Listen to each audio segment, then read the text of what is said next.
You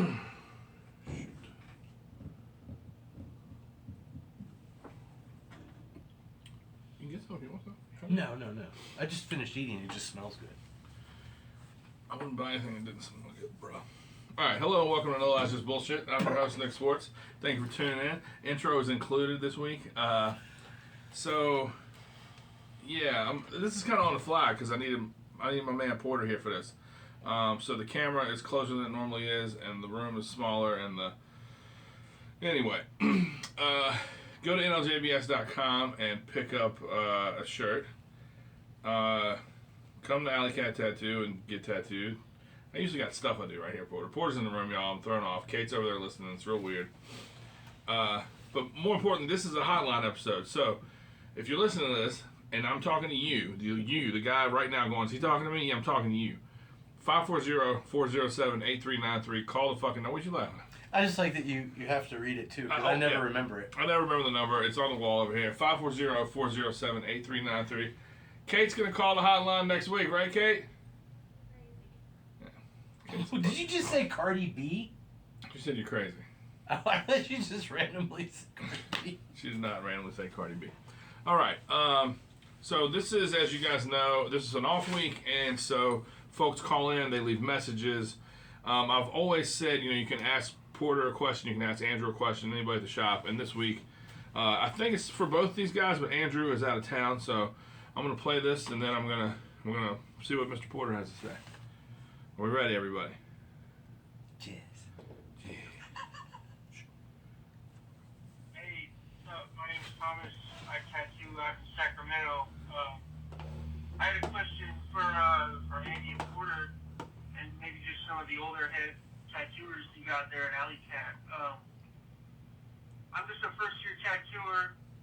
I'm working at a busy street shop. I'm doing a lot of Pinterest shit all day, which is great money, and I'm happy about that. I've got a passion for traditional tattooing and traditional history, and I just feel like I'm not really progressing in that area. I'm thrilled to be making money as a working tattooer, but it feels like, I spend all my money on books, I spend all my time just drawing, and I don't feel like I'm really getting where I want to be, because I don't really work with people that are into the same shit. I don't know if any of that's making sense. I guess I'm just wanting to ask some of your older tattooers, like, am I right where the fuck I'm supposed to be as a first-year tattooer? Am I expecting way too much out of this shit? Like, I don't know. I'm just looking for some guidance, I guess. I wanted to hear from some voices that I don't have the opportunity to hear from in my immediate circle. So, yeah, man. Have you set this up? Hope I hear it. Thanks. Yo, Thomas, thank you for the call. Thank you for the message. I appreciate it. Porter, I can't think of anyone better suited to answer this question. I don't mean nothing funny by that. No. I knew that would have been something you were gonna say. So I don't know how to flip this. So I'm just gonna turn the whole thing around. Yeah, I got it. Well, you tell me when it's right. Very technical show over here. That's something I would do. Just have it on the. You can bring it closer to me. I'm tiny on it. There you go. Is that where you want to be? Yeah, I totally look like I'm in an interrogation room video and like some murder mystery shit. Right. Like murder porn. All right, so quick recap. Thomas says he's a one-year tattooer. He is in a busy street shop. He's doing a lot of Pinterest stuff. I think he said California, didn't he? Sacramento. Oh, Sacktown. See you next month, dog. Yeah. Nick will be there next month. Check him out. Where are you going to be at? Cap City TapCon. Cap City TapCon. You can go talk to the man in person. So yeah, he's feeling uninspired, and he likes traditional American. He wants to know, hey, am I in the right spot? What do I need to be doing as a first-year tattooer? Take it away. Unequivocally, yes. You're absolutely in the right spot. As long as you're busy tattooing and you're doing work, yes. And I got bad news for you.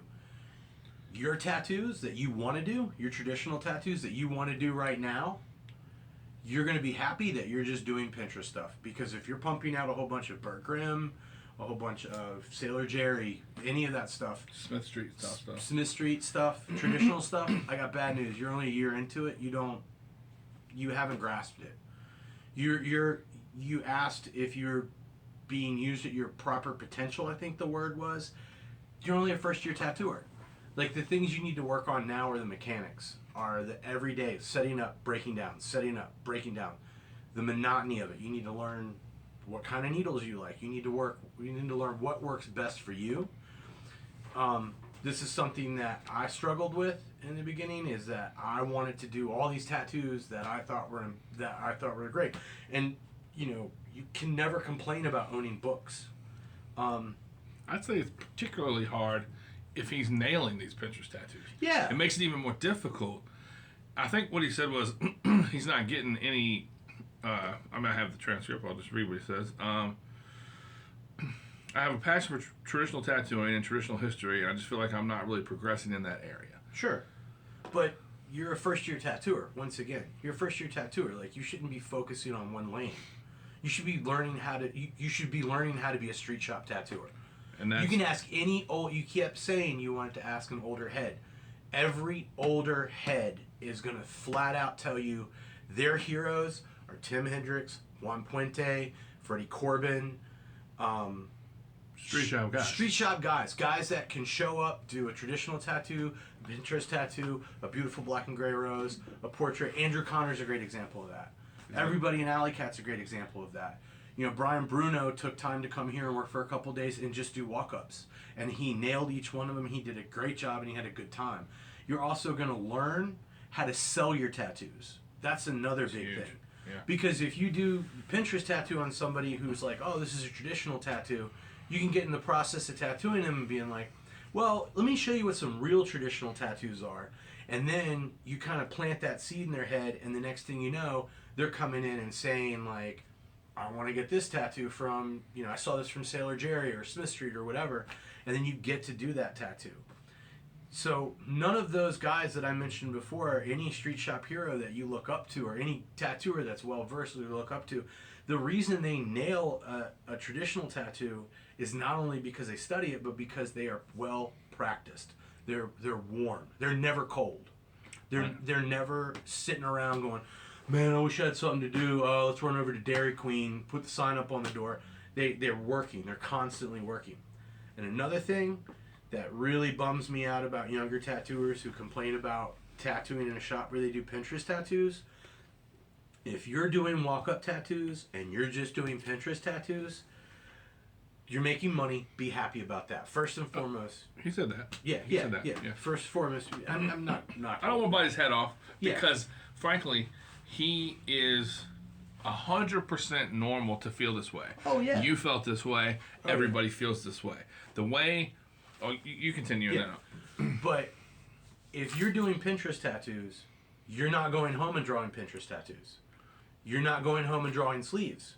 You have the evening to do whatever the fuck you want. As a first-year tattooer, that involved turning bottles of liquor up and smoking tons of weed for me. And in retrospect, that time could have been better spent learning my craft. But as a first-year tattooer, please take this to heed. Take this to the head. Please sit down, and if you really have a passion for tattooing, for traditional tattoos, when you get home after your long shift of Pinterest tattoos, sit down and trace out every single thing in a Sailor Jerry book, every single thing in a Burt Grimm book, every single thing in the Smith Street, and then understand why they make those shapes, and then move on to shading them, and then coloring them. If you want to sell your tattoos, you have to be able to prove to that customer that you can do it. I mean, like, to have an evening free, like, I have this weekend, I have to draw two sleeves. Yeah. And just to sit down and draw, like, a fun rose would be great, but I'm not going to have time to do that. And full disclosure, shout out to Slim Brown. Full disclosure, we had conversations, so Porter's the only person that Alley Cat Tattoo has apprenticed, and he's been with us 19 years. We had conversations early in the game, 2 years in the game, where you're like, I would kill to do a sleeve. I would kill to do a sleeve. Yeah. I want to do a back piece so bad, Nick. And now you're like, God damn, if I could finish a whole tattoo in a session, like start it and finish it in one, how accomplished that would feel. Yeah. You know what I'm saying? But I don't want to beat Thomas up too bad because No, I'm sorry if one of my problems is if I'm passionate about something, I sound like I'm beating you up, and I don't mean it that way. I mean it in the most positive way. You're not doing anything wrong, and like Nick said, you're supposed to feel that way. You're a cage tiger, and you want to be cut loose. But the problem is you got these claws, and you just gotta learn how to use them. But Porter makes a great point in that, you have to sell your tattoos, and you might say to yourself, well, I don't have to sell shit because they're not coming in here for my stuff. They're coming in here for Pinterest shit. But like you said, if you're in your station and you're surrounded by shit you love, if anybody says the word rose, then you reference the rose on the wall. If anyone says pinup girl, you reference the pinup girl on the wall, and you start talking to that client about that image. Then they get the impression that you and them have a similar taste, and the next step in that process is they come back to you and they get a fucking bulldog head, or they get a fucking They get that thing. They start dagger. asking you. They Right. Say, what would you like? They're to bouncing ideas off of you, and so although it doesn't seem like that's the way, tattooing is a beautiful experience that's 1,000%. Lives in the world of chance.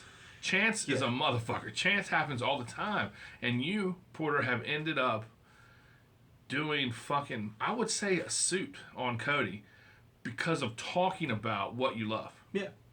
And so that is real, but it doesn't happen overnight. So just being a one-year tattooer, just accept that it's a long process. Like I said, Mr. Porter is a fucking veteran.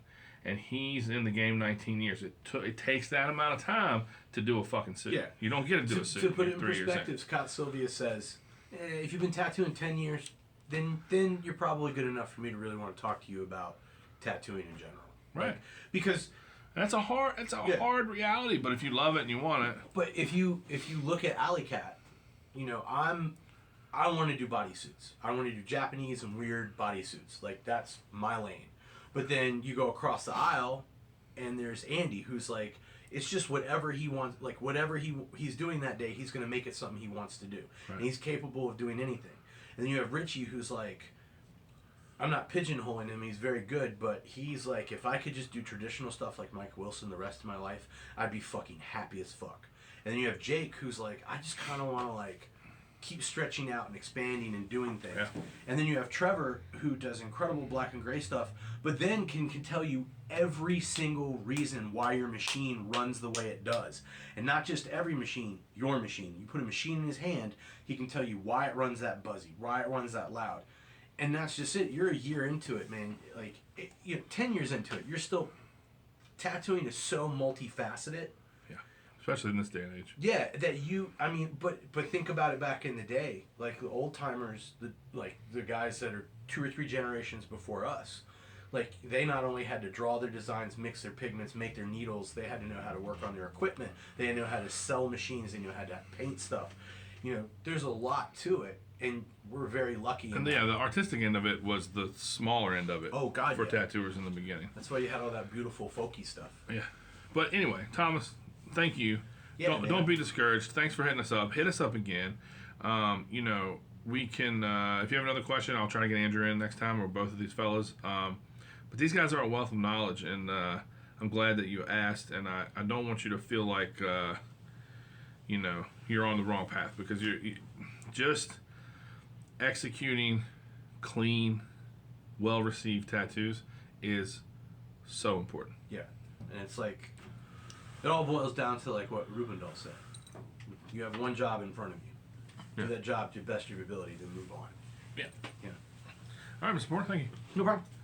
Thank you. You can stick around for... I got somebody in 5 minutes. Gotcha. Real quick. Shout out my boy Keith, Mr. Nova. All right. Turn this back. All right, Kate, you want to come answer some questions? Okay. All right. Boring. Kate's boring. All right. You're working really hard. Sorry. Kate and I share space now, so I have to pick on her every time I'm recording anything. All right. Thank you, Thomas. Let's move right along. What up? I have a comment. This is Chrissy Big Tap, aka P, aka Big Body P, aka PO, all that. So I was coming back from Roanoke. I'm also talking low because I'm in my studio and my kid and my wife are asleep upstairs, and you all know I'm loud as fuck, so it's gonna be weird hearing me like this. Anyway, I'm on my way back home from Roanoke, and I changed the Chad Chesko episode to that moment. It was a stressful day. I was very, very excited because I left my meeting that I was at, and first order of business pulling out of the parking lot, smoke a bowl. So I wait to get on the interstate because I have to drive to Roanoke. Long story short, get on the interstate, put it on. It's immediate gold. Brian Bruno, Jason Hobby, Chad Chesko, Nick Schwartz, somewhere in there is Jake, Ricky Zeke, Tim Jones, Dipset, the whole gang's there. I recognize all the voices, so I'm not like struggling to figure out who's who. I do that a lot. I have really bad hearing. I don't have to turn up that loud. The stereo is kind of nice in my car, so it's pretty chill. I'm on the interstate. I got water. I'm stoned. I'm listening to this great conversation. As usual, knowledge is being dropped. Fucking Brian Bruno is dry as fuck now. Hilarious. Yeah, tells the story about the chick getting fucking psycho or something, or whatever it is in her forehead. Yeah, pretty sure I changed her life. Bruno goes, guaranteed. Bold. So this conversation starts to wind down to just Nick and Chad, and they're kind of discussing just the freedom that they enjoy with tattooing. And it kind of lulls out, and you can tell there's about a 10-second lull after that, where you can tell that everybody in the room is like, I had a great start. And Nick, you had told me this was going to be over a machine that was going to be loud. So at that moment, it sounded like I fucking hit the rumble strip to hell. And the devil did not want me dozing off on my way through the river Styx, through the 9 layers, straight to the heart of hell. The sound that came out of that machine through my speakers, which I said wasn't that loud, sounded like a swarm of napalm spitting locusts in the center of my head. It was fucking jarring. And you couldn't hear anything over it. I didn't get to listen to the rest of it. I'm not complaining, because I will. All right, that was Chris complaining, even though he said he was not complaining. Part 2. Chrissy Big Tap, Big Body P. So anyway, it's crazy, it's loud, and it was all consuming. It filled my car. I damn near shit myself. It was insane. So, yeah. Anyway, R.I.P. Jake. Peace. Yo, thank you for calling in, Mr. Porter. So yeah, Chad Chesko tattoos on the episode, and what can I say? It's fucking loud. I said it was going to be loud, but it happened that way. And I'm not, just the same way this video is what it is, and I'm turning the camera around, I'm not a podcast producer. I'm not a fucking video content maker. Okay? I fucking sell tattoos, and I talk shit.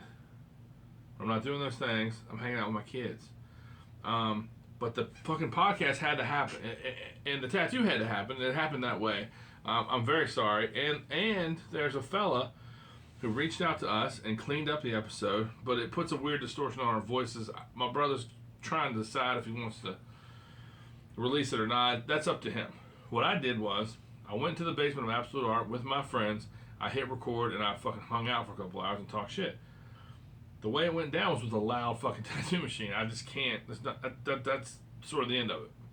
I know Porter City's not complaining, but I know it's jarring and tough to listen to that. And if you don't listen to it, or you can't take that, I understand wholeheartedly. But there are points in there. Apparently, we had a really fun conversation about water, drawing water, tattooing water, near the end. and I've had more than one person hit me up about that and say how dope that was. So, you know, I'm just doing my best over here, and I know the sounds shitty. It's not intended to sound shitty, but you just have to take it or leave it. You know, that's just the way it is. Will I have Chad back on? Fuck yeah, I'll have Chad back on. Will I make sure he's using a fucking dildo machine or not tattooing? Yes, I'll do my best. But if he fucking runs the world's loudest fucking coil machine again, then that's just what I'll put out. And I love y'all, and I'm sorry. That's how it goes down. Let me move on here to the next one. Shouts to Chrissy Big Taz. Yeah, what up, Nick? This is Chad from Harrisonburg. Low Key Ventures in the Shenandoah Valley. Love the show at the shop. Thanks so much for all the hospitality there. And, you know, I'm somebody who's had a couple of tattoos for a while now, but has only really recently got into tattooing or the idea of being tattooed more. And, you know, just want to keep doing kind of deep dives into learning what I should to be a better customer. So my question for you and anybody at the shop who wants to opine on it is, you know, what are 3 to 5 approaches or principles you wish that the customers would begin with when they want to learn about, you know, their local artists or their shop artists, seeing how things are fitting in, whatever else is going on in tattooing in general now. Like, what do you wish they would do? That would be great to know. Yeah. Thanks, man. Keep rolling. Yo, shouts to Chad. Chad's becoming a regular here at Alley Cat Tattoo, and we really appreciate him. His son gets tattooed here as well. And, you know, it's a thoughtful question. As far as, like, keeping up with what's current in tattooing, you know, I don't personally pay much attention to that sort of shit. When I say current, I mean, like, I feel like there's too much information being presented to the public about how we feel about the public. What I feel about the public is grateful. What I feel about the public is that I am happy they're walking through the door. As far as etiquette and stuff goes, what I think, if you really want to, like, so Chad says he wants to be more heavily tattooed and get tattooed regularly. And so, with that being said, if a client said that to me, then I would say, whoever your favorite tattooer is, pay attention to the stuff that they put forward that they've done, or that is on the wall in their office, in their station, in their shop. Now, Chad, he'd bounce around and get tattooed by whoever at Alley Cat. So he might say, Alley Cat's my favorite shop, and I love everybody in there. If that's the case, then you need to look at the imagery that we have everywhere and assume that that's the shit we love the most. If you identify with some of that imagery, you know, then, you know, say you're hanging out in my office and you love this thing right here, this you know, Spanish girl with the big hoop earrings and the sombrero and the big boobs and all that stuff, and you think you might want to wear a tattoo like that, you bring that up to the tattooer. As far as like etiquette and stuff in the shop, it's the same etiquette for everywhere. It's the same etiquette. You be courteous, be polite, and fucking, you know, just be cool. It's tough to answer this question from Chad because Chad does all these things already. He comes in, he is cool. He even brought us a fucking bottle of whiskey for the podcast, you know, which was incredibly generous. But hey, Kate, will you seriously come here and answer a question not on camera? Just a little audio, please.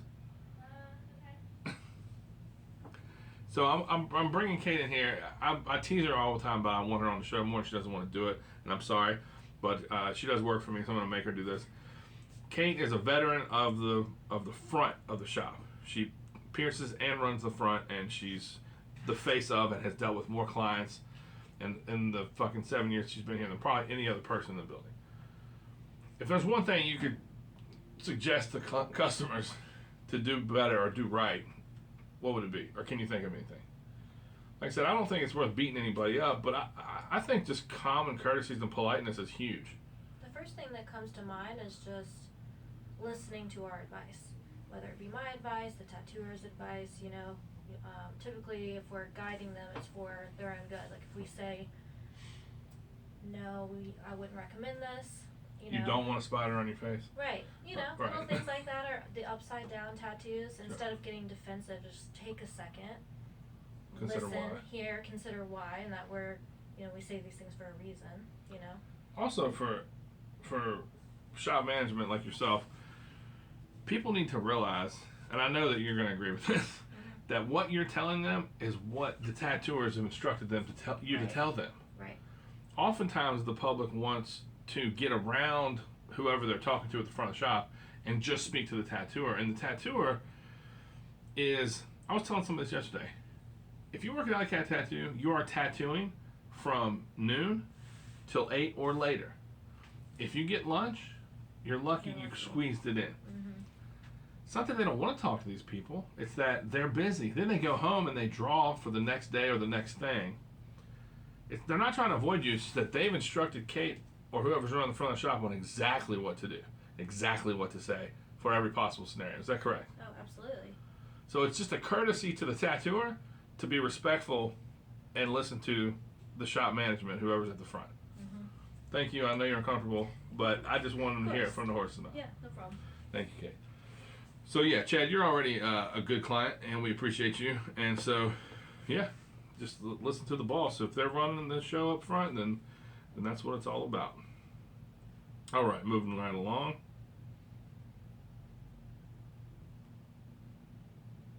Yo, what up, Nick? It's Chris Romolini from Forever Valentine in Philly. Shouts to Philly. Football as well. I just wanted to say thanks for all the love you showed me, man, in the shop. We really appreciate it. I feel like Philly doesn't get talked about as much as it should, but I feel like there's so much history and great tattooers here, so we really appreciate it, man. I work with some heavy hitters. I do some killer work, and I'm grateful to be there. A little shout out to Pat Haney, Dave Fox, Conrad, Dennis Duran, Chris Klein, Rachel Shelley, Rachel Lou, the whole shop, our shop girl. They're all awesome. If you haven't got tattooed there yet, you should go to Philly and get tattooed here. They really inspire me every day to stay on top of my shit, keep me on my toes, and I'm lucky to be there, man. Tattooing at this shop is amazing. I was at the shop, I apprenticed at for 7 years and wanted to leave because we got a little on the owners in that case, and started getting my back piece done by Chris O'Donnell, and he basically told me I gotta go work with Pat and Dave and me in my shop. So I did that after my back was done. I remember that shit forever. Really pushed me to make the move, and I'll never regret that. Like, it's been amazing. Yeah, working at the spot, it's fucking crazy because I grew up in the street. Our shop's in like a high school building, and we're on the 5th floor, so you can see all the city all the way up top. You can see like a 360 view. I grew up a block down from where the shop is, and my mom had a 3-story house, and we lived up top in the 3rd story. And had other family that lived on the 1st and 2nd, and I could see the shop's windows from my mom's bedroom. As a little kid growing up, and it's fucking crazy that I'm tattooing there now, you know. And yeah, pretty wild how that shit works out. That's just the magic, you know. And anyways, love what you've been doing. I've been listening for a minute, and always stoked to learn some cool shit and hear some stories from some of my favorite tattooers. And hope to see that pagoda again, man. Thanks, brother. Appreciate it. Yo, Chris. Shouts to Chris Romolini. I think the last call-in episode I did, I gave wild shout-outs to Pat Haney and Forever Valentine, and they do have, they're in a fucking old high school. It's cool as shit. It's a big space. Yeah, man. There's a ton of history in Philadelphia, and like I said, I think I touched on this, and I don't know if Chris listened to the last time, and then which sparked him to call in. Which, shouts to Chris. I appreciate it, man. I appreciate the call in. I appreciate Chris painted vases for my entire crew for Christmas. They all came out dope. Everyone's super stoked, and solid fucking tattooer. I met him at Pagoda, and he was getting tattooed by Angelo Miller, and if you're getting tattooed by Angelo Miller, you obviously know what's up. But yeah, man, with Philadelphia Eddie, and then, the guys that I know of that I mentioned, Jason Goldberg, Eric Perfect, Steve Tiberi, true legend, Steve Tiberi is one of the most humble, dope tattooers you will ever meet. His shit is the truth. Shouts to to Lil Perfect Jr. Anyway, there's a Dave Fox, obviously huge legend for Philly. And there's a lot of ill tattooers there, and you definitely should go to Philadelphia. You definitely should go to Forever Valentine, and you definitely should support those tattooers. Shouts to Chris. There was, I don't know what the deal was, if it was his phone or where he was calling from. Sorry about all the popping and stuff. There's really nothing I can do about it on this end. Let's go to the next one. Yeah, it's Chris Romley again, man. Chris again. Another thing to say to all the young people trying to get into tattooing. I have, probably since we came back from the pandemic, I've had like 15 people ask for apprenticeships. And just do DM. One dude came in with a whole resume of just like bullshit. Told him to come get his sleeve done by me or like a back piece, and he just never came back and never got tattooed once. And now he's apprenticed somewhere. Yeah, you gotta get tattooed. If you want to be an apprentice and learn how to tattoo, get tattooed by somebody, you know? Like, get your sleeve done or your back piece or whatever. Like, you can't just go around asking to tattoo and not even have any, or, be interested in the person you're asking. Like, get tattooed. That's how you learn. That's how you fucking experience it, And, yeah, don't waste people's time. Like, we've had so many people ask, and none of them come to the shop and get tattooed by any of us. And I just don't understand that. Yeah. Fucking get tattooed if you really want to do this shit.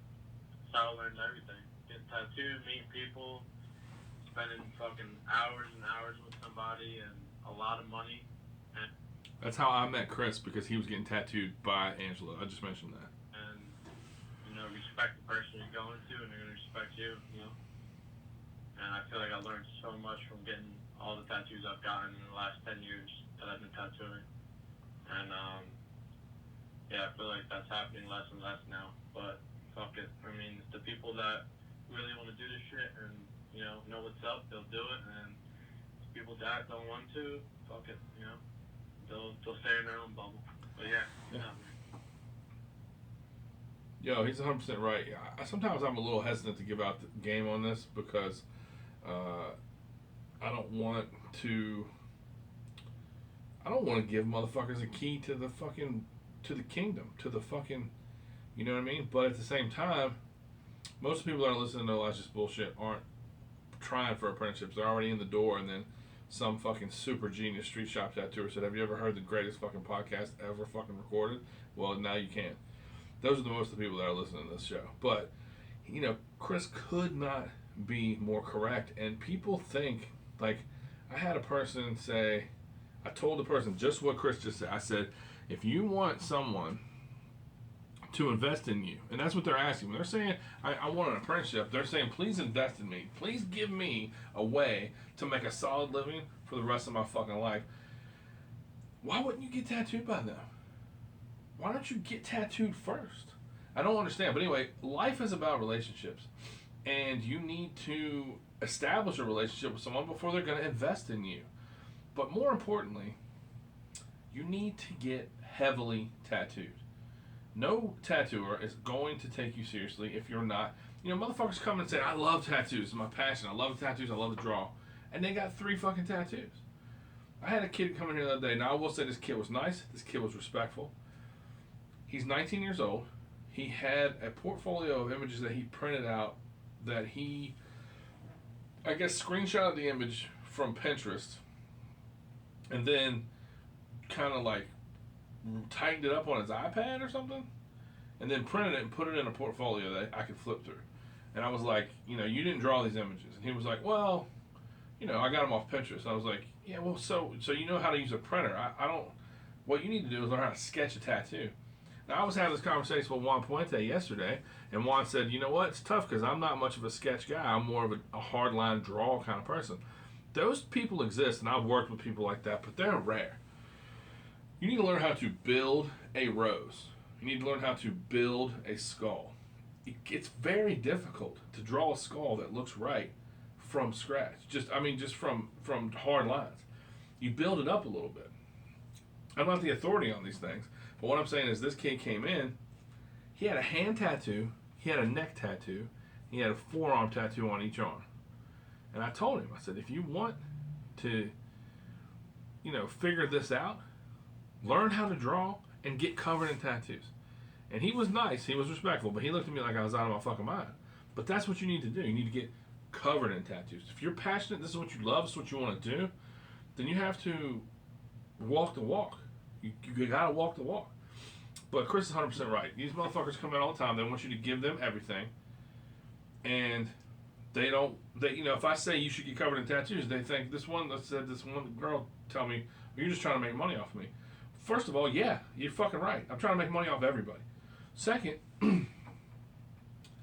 if you get tattooed and you can draw and it comes up and you show us something, then that's something we never would have known if you just say, hey, can you teach me everything you know about with tattooing so that I can do it?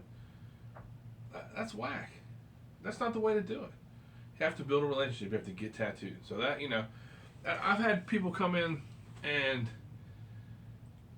apply for a position as shop girl and say, first of all, I want a pierced tattoo and own my own shop. Well, I'm not interested in employing you as shop girl. It's just that's not how you open. It doesn't work that way. But yeah, if you're trying to get an apprenticeship, fucking do the right thing. All right, I got one more of these, and here we go. Nick, Alex from Iowa here. I got a question. I don't know what the reception on this one could be.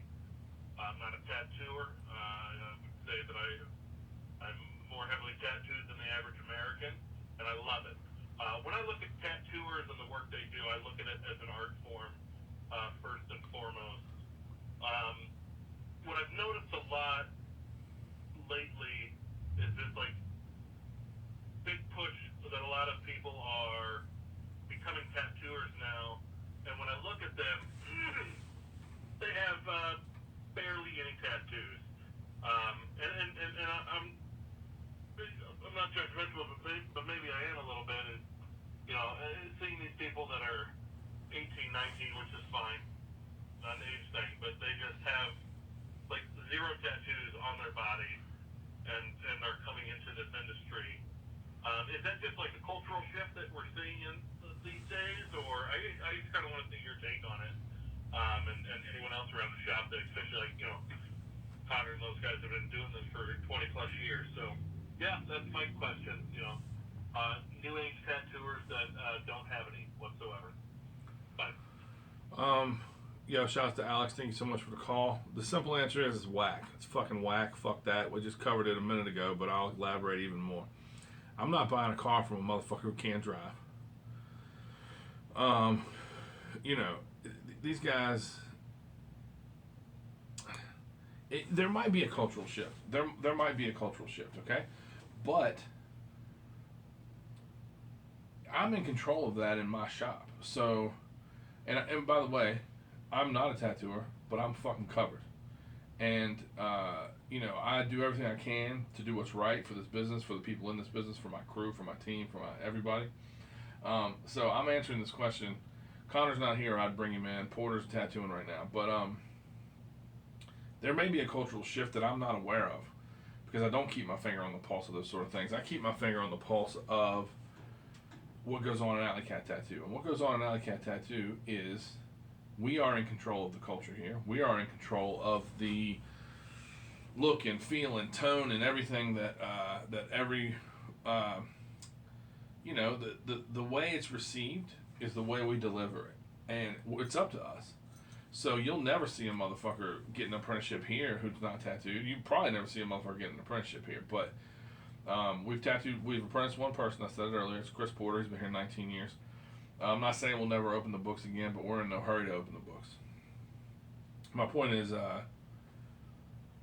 we're in control of the culture. Now, the thing about tattooing is it doesn't belong to me. It doesn't belong to my crew. It doesn't belong to Kate, Chris, Porter, fucking any of these motherfuckers. Tattooing and tattoo, if you will, is 1,000 years old or older. It's fucking 10,000 years old. It's as old as time. As soon as motherfuckers realize they can make marks, they started marking themselves. There's going to be color realism people, and they're going to think that they drive it. And there's going to be rockabilly people really into classic stuff, and they think that they drive it. There's going to be people that like us who are really into traditional American and traditional Japanese, and we, feel like we're driving. There's no, we're all at the wheel in our own shop. We're at the helm in our own shop. So, I as far as Alex's question, I don't see a lot of tattooers getting apprenticeships and becoming tattooers, or excuse me, people off the street becoming tattooers that aren't heavily tattooed, because I would never fucking entertain that. If a motherfucker came in here and said, yo, I want to get an apprenticeship, but I don't have any tattoos, I would say, well, whenever you feel like growing up and getting a fucking bodysuit, let us know. That we're in control, and so when you see that, you have to consider, in my opinion, where that person's working and who is driving the machine in that shop, and they're responsible for that. And I think it's irresponsible, and I don't endorse it, but I'm not asking them how I should run my shop, and I'm sure they don't give a fuck what my opinion is about how they're running their shop. That's about the best way I can answer that. There's this thing amongst us, and it's leaked out because of the internet now.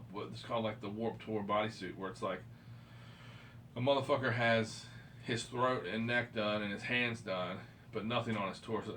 And then there's even one step further where he might just have an outline on his chest, and it's something to the effect of, I don't normally get tattoos on my torso, but when I do, I don't finish them. That shit is poser shit. We've always felt like it was poser shit, and we're just not about it. You know what I mean? We're just not about it. I don't know how else to put it. But, yeah, get tattooed. Make America beautiful. I want to say thank you to Chris Porter for helping out. I want to say thank you to Kate for helping out. I want to say thank you to all you folks for calling in. Shouts to everybody. Big up Chris Romolini from Philly and everybody in Philly, all my fucking homies up there. Please keep doing this. Please keep calling in. This is fun. And this one I think is probably longer than the other ones I've done because the questions were interesting and the comments were interesting. If you're listening to this, call the number. I don't give a fuck if it's a joke, a prank call, whatever you want to do. 540-407-8393. Thank you guys so much. And, yeah, I will keep them coming.